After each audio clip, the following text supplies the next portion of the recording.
This year, I was given the opportunity to attend E3 2019 as media, where I got to play an assortment of different games and browse the convention floor to better understand what all the fuss is about. As such, my take on E3 this year will likely be different from yours. This has been a pretty dry year, especially with Sony's notable absence. However, because I actually got to browse the show floor and play the games in question, it's ended up probably the most memorable year for E3 that I can remember. I figured I'd give my 2 cents on the things that I took away from this year. The games I was most interested in, the games I got to play, and the games I want to talk about the most. This won't be some broad look at E3 as a whole, it'll be a glimpse into my own perspective on the event, which will include my own interests, with the added insight that I got to play several of these games. This is an E3 2019 retrospective. I don't care, the title doesn't make sense, damn it. I've been doing it this long, might as well keep going. We should probably get this one out of the way first. While I did attend E3, I did it on my own, and this was my first year. It was difficult to capture footage unless I was standing in line, so the little footage I do have is basically just B-roll of the show floor. I'm going to be borrowing publicly available footage that I find through official sources like Nintendo Treehouse, but if I have to pull from any other source, I will credit them visually and leave a link in the description. I do this for all of my videos, in case you hadn't noticed, but I figured for this video it would be especially relevant to tell you up front. Alright, so what exactly did I get to play? Here's a quick rundown of the games I was able to demo. Luigi's Mansion 3, Pokemon Sword and Shield, Link's Awakening Remake, Hollow Knight Silksong, Final Fantasy VII Remake, and Doom Eternal. I did get to play Dauntless and the Switch port of Wolfenstein Youngblood as well, but I won't be talking about them in this video because I have very little to say about them. Now, this might initially seem like a small list, but you have to keep in mind that even as media, during media-designated hours, most of my time at E3 was spent waiting in lines for hours, and since I wasn't all that familiar with the conference, some of it was also me wandering around aimlessly only to discover the thing I wanted to do was sold out for the rest of the day, even though the day had only just begun. Each of these demos ranged from 15 to 30 minutes, and I got to play each of them once. I'm going to be dedicating entire sections to each of these games, and I'll leave detailed timestamps in the description and the pinned comment below this video. After which, I'll give my short impressions on the games I wasn't able to play, which will probably be more in line with everyone else's impressions. These will also have timestamps in the description and the pinned comment below this video. In that second section, I'll cover games like Halo Infinity, Breath of the Wild 2, and even Banjo-Kazooie and Smash Bros. If time permits and I feel like I have enough to say about it. Without further ado, let's kick things off with Luigi's Mansion 3.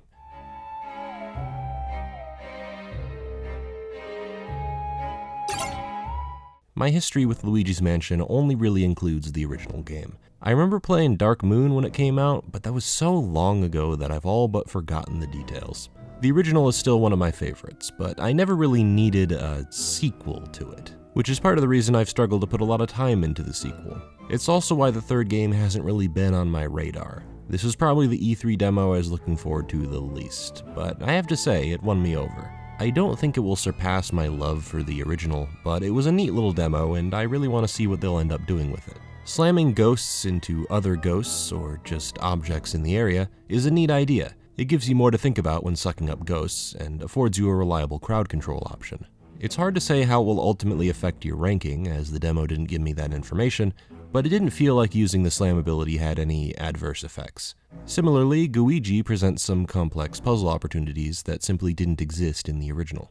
Allowing Gooigi to access areas that Luigi can't already poses some interesting questions about how you're supposed to progress, and though not a total head-scratcher during the demo, it has me intrigued. However, the sticking point is whether those mechanics will be developed as the game goes on. My 15-minute demo of what felt like the first floor of the mansion, the medieval one to be specific, obviously isn't going to show the height of what the game has to offer mechanically. It was meant to just give me a taste, and that taste was good, but that lasting appeal is still suspect. I can think of a million different ways for them to use the slam with other types of ghosts, but I could only play around with the bog-standard blue type. I can think of a billion different ways for them to use Gooigi, but I only really got to use him to bypass spikes and send Luigi down a lift. It remains to be seen what the rest of the game will do with these ideas. I will say, though, that the level design seemed strong. Secrets were hidden particularly well behind the plunger mechanic, which allows you to break objects and even rip off sections of walls. It isn't super apparent which walls can be broken, so it feels right in line with the random objects filled with jewels in the original game. I was told by the guy supervising my demo that I was on the medieval floor and that the rest of the game would see me traveling to new floors with different themes.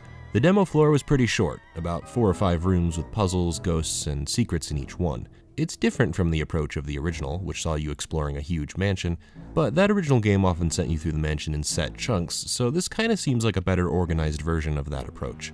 As the hotel appearance implies, it's more level-based than hub-based. Or at least, that's what I'm assuming, since the demo never really took me out of the medieval floor.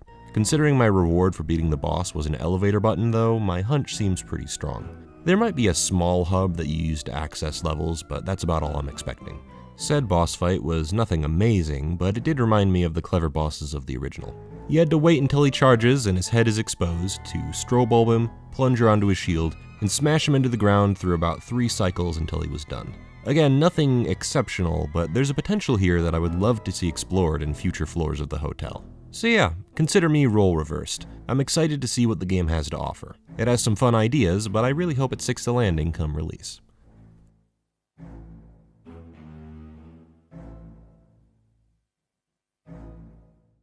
Hollow Knight Silksong. I haven't had the chance to cover it yet on the channel, but Hollow Knight is one of my favorite games in recent memory. I'd like to dedicate an entire video to it someday, but that's for another time. For now, I got some hands-on time with the sequel that I'd like to discuss. I played it on the Switch, as that was the only booth I could even find it on. It was kinda surprising to see it playable on the show floor at all. Anyway, this demo is probably everything I could have ever wanted out of a Hollow Knight sequel. Obviously, it didn't tell me much about the overall world design, the lore, the music, or anything like that, but it did give me some insight into the level structure, enemy design, boss fights, and Hornet's moveset. Hornet feels like she has the same gameplay soul as the original, but the differences are still noticeable. It reminds me of the differences between classic Mega Man and Mega Man X. Keep in mind, this is Hornet's presumed base moveset, and she will probably get more moves throughout the main game. What I was given was the ability to dash forward both on the ground and in the air, sprint, perform a downward diagonal pogo hop, grab ledges, throw knives, and perform a special attack reminiscent of a long spear thrust. She uses an ability meter that functions almost identically to the first game, except it is now represented as the thread Hornet uses. You acquire it by damaging enemies or hitting designated statues, same as the first game. However, you now heal all at once by using your entire thread bar, as opposed to holding the button down to recharge individual hearts. This isn't necessarily a change for better or worse, it's just a different way of handling fights. In Hollow Knight, you had to pick a good time and place to heal up, or you'd just end up losing more health.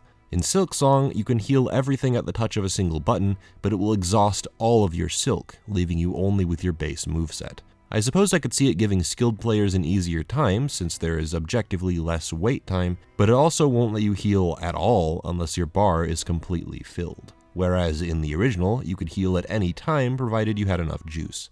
This entire game feels like a nice change of pace, which is fitting since it was originally meant to be an add-on to the base game. Boss and enemy design is overwhelmingly similar to the original. Enemies with overhead shields that prevent you from pogo spamming, flying enemies that throw projectiles, and bosses that jump around the screen at a fast pace. I got to play the ore mines level, in which I fought spiky-headed normal enemies and flying enemies that shot ore chunks that I could deflect back at them with a parry slash. The boss felt like a reflection of Hornet's moveset. She also jumped in diagonals and mirrored that dash move. If you've played Hollow Knight in any capacity, you'll feel right at home despite the changes. The boss was a bit simple, but no less fun thanks to the quick pace of her attacks and the sheer distance they can clear. You have to use all of your abilities to their fullest to keep your distance, and position yourself to get the most out of your diagonal pogo. The demo felt like a slice of the entire world, fit with NPCs that obviously have no function in the demo but will in the base game, and hidden lore dumps. I didn't even notice this at first, but Hornet has her own lines when speaking to NPCs, which makes sense given she's more of a character than her counterpart. There wasn't a lot of platforming, but it mostly consisted of vertical and horizontal slices, much like what the first game did. There really isn't a whole lot else to say. I'm still waiting to see if the entire game will be as lovingly crafted, but based on what I've played, I have no doubt that this will be awesome, if a bit samey.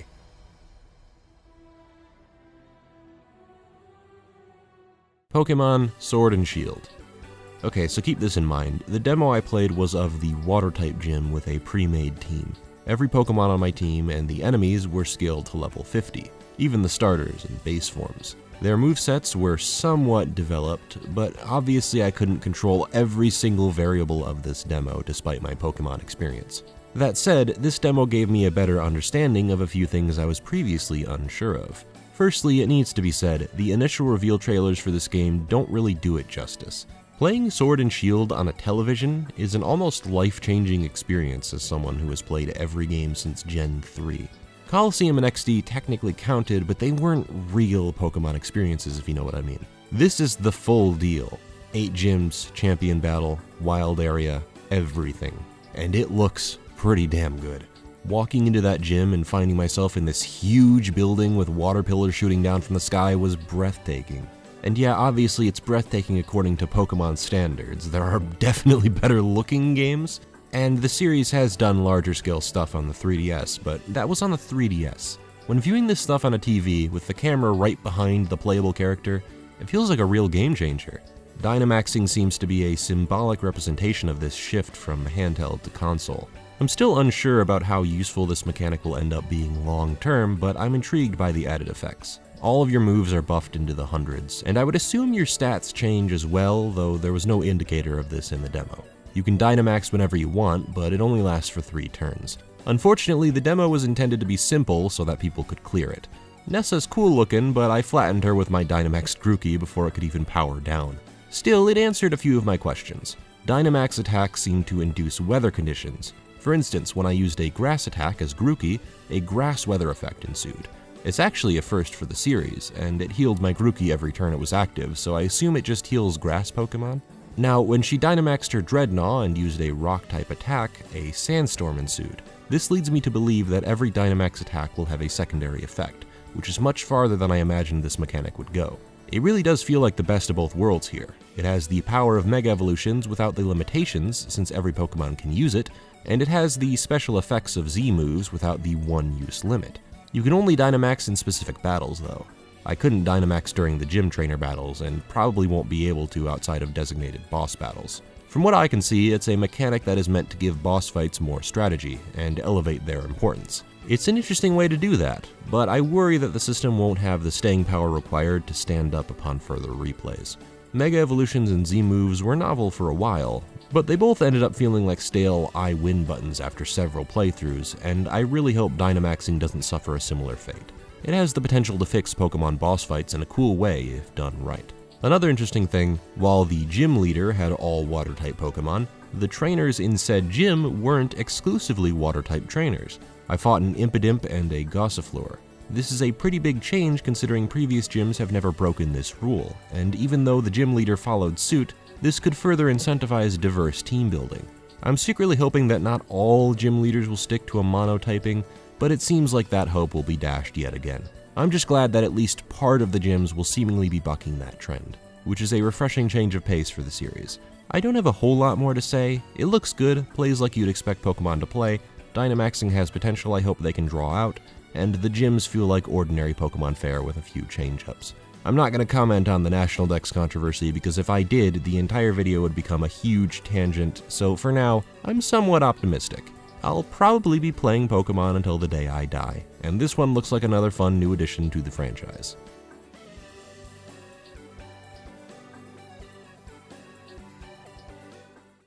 Doom Eternal. This one might be shorter than the others. I liked Doom 2016, but I still haven't finished it, and I'm not sure when I'll finish it. I played a few hours, got my fill, and stopped. I didn't dislike it, but I felt like I got what I needed out of the game, if that makes any sense to you at all. There are new mechanics to spice things up. Now you can light demons on fire to get ammo out of them. There's a new forward air dash, you can swing on poles, there are extra lives.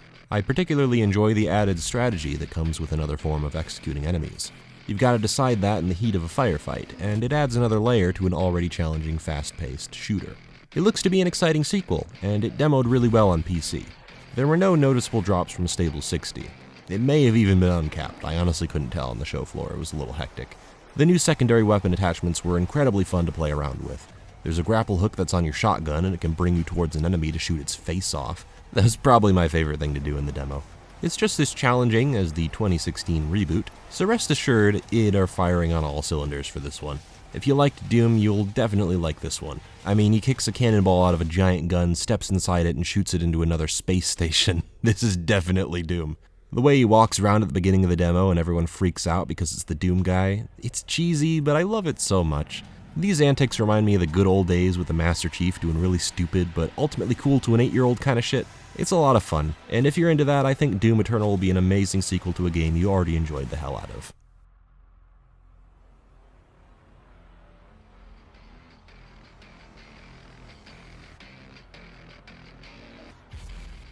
Link's Awakening Remake. There are two sides to me.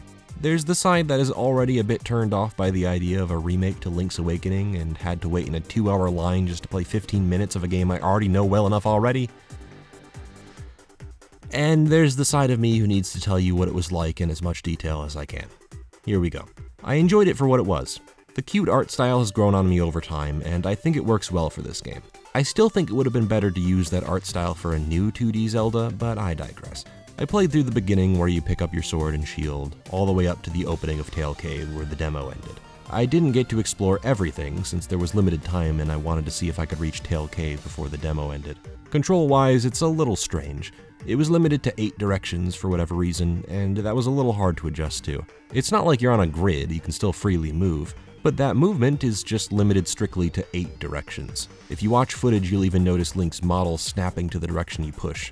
I got used to it after a while, but it just seems really unnecessary.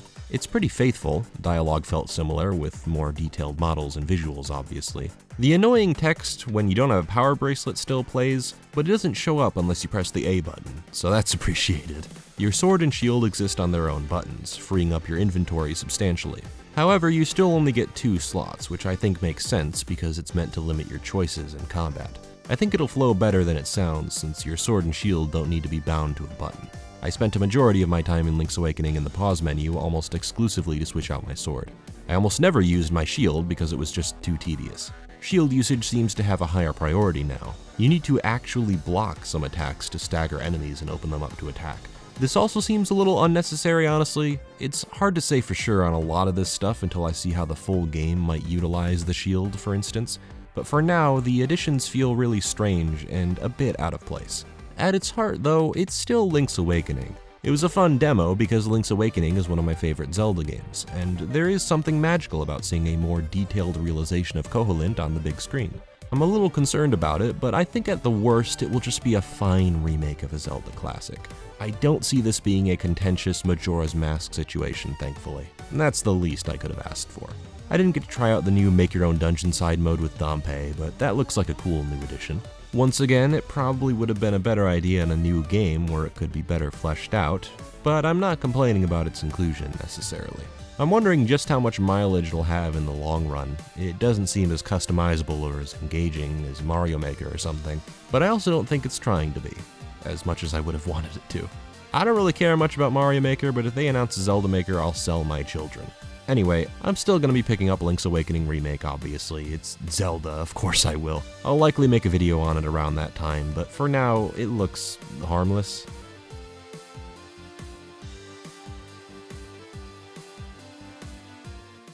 Final Fantasy VII Remake. I've never played Final Fantasy VII past the Gold Saucer, which I don't even think is halfway through Disc 1. I have experience with the world because I played Crisis Core, and I obviously know who Cloud and Sephiroth are, but generally I have little experience with that core game. The idea of a remake never really appealed to me personally due to that lack of connection, but over time I've slowly gravitated to it. The more I saw, the more I learned, and then finally the more I played, I realized that this is the kind of game I've been wanting for a very long time. It has less specifically to do with the fact that it's Final Fantasy VII, and more to do with everything else. The Kingdom Hearts 2 combat director is on this game, and it shows. While it isn't as in-depth or as flashy as KH2, it was still really fun. There's a neat mixture of old and new. You get fast-paced action RPG combat while you wait for your ATB gauge to fill, and then enter a tactical menu where the game is slowed down to let you think about what ability or spell to use next. You allow for that wait time to be more exciting and involved, without foregoing the strategy that could potentially be lost by that approach. It's basically a more successful version of what Final Fantasy XV was trying to do. I didn't really get to experiment with it as much as I would have liked. We were limited to one section with that red mechanical boss spider. Mostly just Shinra soldiers and sentry turrets before that, which showed off the bare basics of Cloud and Barret. The boss fight was absolutely the highlight though. What was once just a fight on a bridge has been transformed into this multi-phase bombastic duel where you hide behind debris, use lightning to trigger his weakness and build his focus gauge, to then finally stagger him and unleash your strongest attacks to whittle down his HP. There's this ebb and flow to combat that I absolutely love. The spirit of the original system is still alive and well, without the downtime that often accompanied that system, at least in my opinion. So yeah, the demo was really fun, but I think this demo was the final thing I needed to fully sell me on the idea of this game. It seems like an ambitious one, to remake the entirety of Final Fantasy VII while also filling in the gaps and adding heaps more detail into areas and fights that were previously non-existent. It feels like what the original team would have done if they developed the game in today's market. I've banged on about remakes in the past, but if remakes are gonna happen, I'd rather they go this route. It's an uncompromising reimagining of a classic RPG, one that will span multiple Blu-ray discs and episodes. When this thing is done, it's probably gonna feel like what Tetsuya Takahashi wanted Xenogears to be, and I am so on board for that. The sheer scope of this game has me incredibly excited, and my only worry is that it will meet the same fate as so many ambitious projects before it. Not even I can say for sure if it'll succeed, but I'm hoping beyond hope that this will be the most fully realized Final Fantasy world ever. Maybe even one of the most fully realized fantasy worlds ever. My hopes might be too high, but what can I say? The demo sold me. Count me in.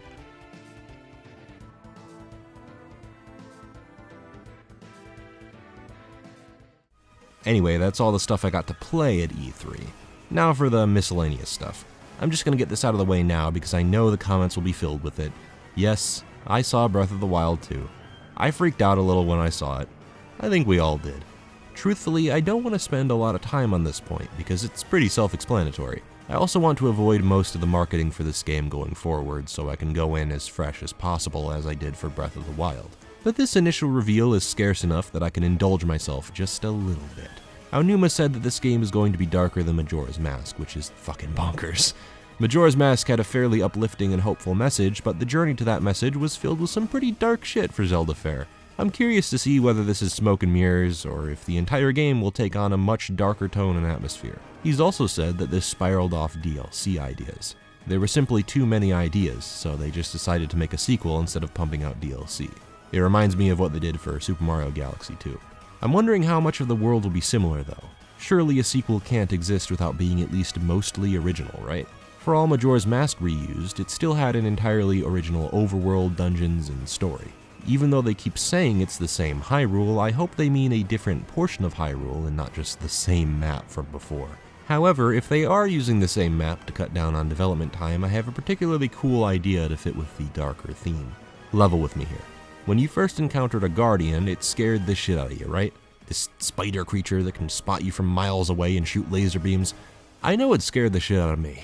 What if this sequel keys in on that fear of the unknown? What if Hyrule's put into an eternal darkness, and the atmosphere is similar to the Silent Realms from Skyward Sword? You could cut the tension in the Silent Realms like butter, and that kind of oppressive atmosphere would make for a unique, almost scary world to explore. My ideal scenario here also kinda reminds me of the Twilight Realm from Twilight Princess. Powerful, huge, and quick enemies that just dot the landscape, forcing you to explore cautiously. I'm not gonna get sold on this crackpot theory, obviously, but we have so little to go on that it's fun to dream. My opinions on Breath of the Wild have shifted a tiny bit since my original video, but largely I still want the same thing from a sequel. I would like it to focus a bit more on story, I would like more hidden dungeons that are more in line with the design of Hyrule Castle, I'd like the world size to be a bit smaller, and I'd just like the game to not abandon absolutely every idea from the previous 3D games. Basically, I want it to dial things back a little bit while still going crazy in its own new direction like Zelda has always done. I'm pretty confident they can do that.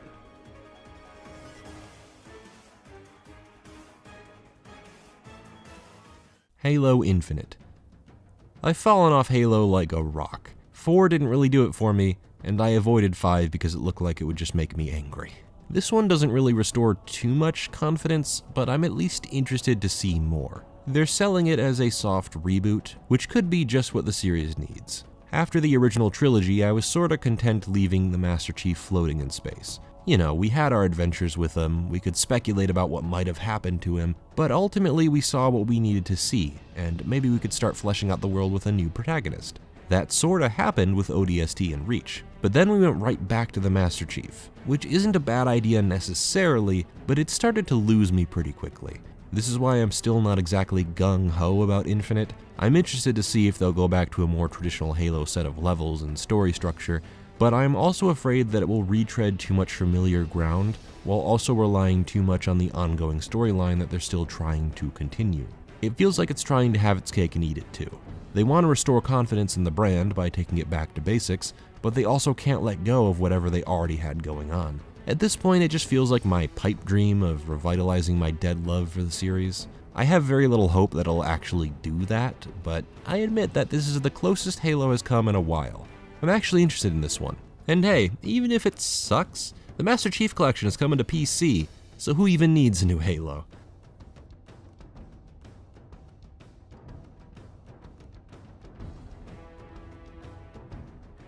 This is the section where I talk about Smash Bros. Things. You ever just think about how far Smash has come? We're at the point where Smash characters are expected to be third-party.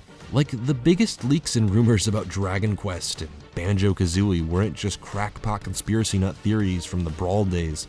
They actually were right on the money! I find it very hard to be upset with any decision they make anymore, because what more could you possibly want? I know we still have our hidden desires, I still want Sora and Klonoa real bad, but I don't even get upset anymore when they aren't announced. We have Banjo-fucking-Kazooie in Super Smash Bros. How weird is that? What timeline are we in? I'm just so amazed by the reactions to it. They always bring a smile to my face. It's more exciting to me than the actual reveal because, I'll be honest, I don't really play Smash much, and I'm not sure these reveals will get me to play more Smash. However, rallying around these reveals is some of the most fun I've ever had. Watching people's excitement is infectious. It's so strange to be at a point where character announcements for a game I barely even play get me shaking in my boots. Honestly, praise Sakurai and his team. They have always gone above and beyond to please a fanbase that often doesn't deserve them. Whatever you think of these reveals, you can't say they don't care.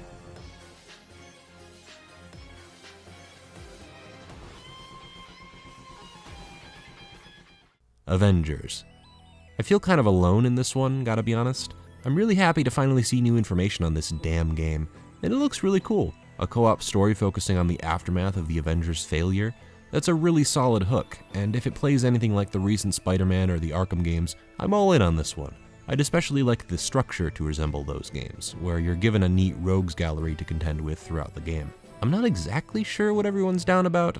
I guess the actual gameplay was strangely absent, so there was very little to actually go on. It's entirely possible my inner nerd just came out and ignored everything weird about the reveal.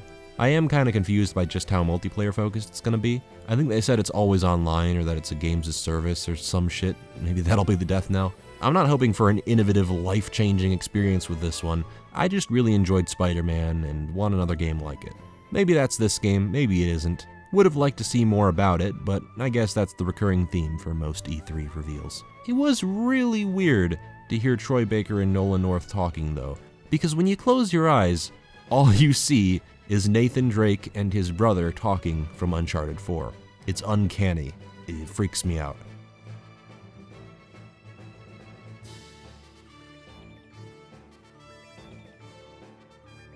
Well, that's basically it. I know there's stuff like Animal Crossing and Fire Emblem, but again, this is just the stuff I can talk about at any length. I have maybe 2 sentences max about these other games, and I don't feel like it's worth my time. I got through most of the major talking points I was interested in, and hopefully my hands-on experience clarified a few things for you. I'd like to do this again next year if they invite me back. And that's it. That's all I have to say. So, very abrupt and awkward ending, but I'm gonna cut it here. My name has been King K, and I hope you have some well-deserved fun today.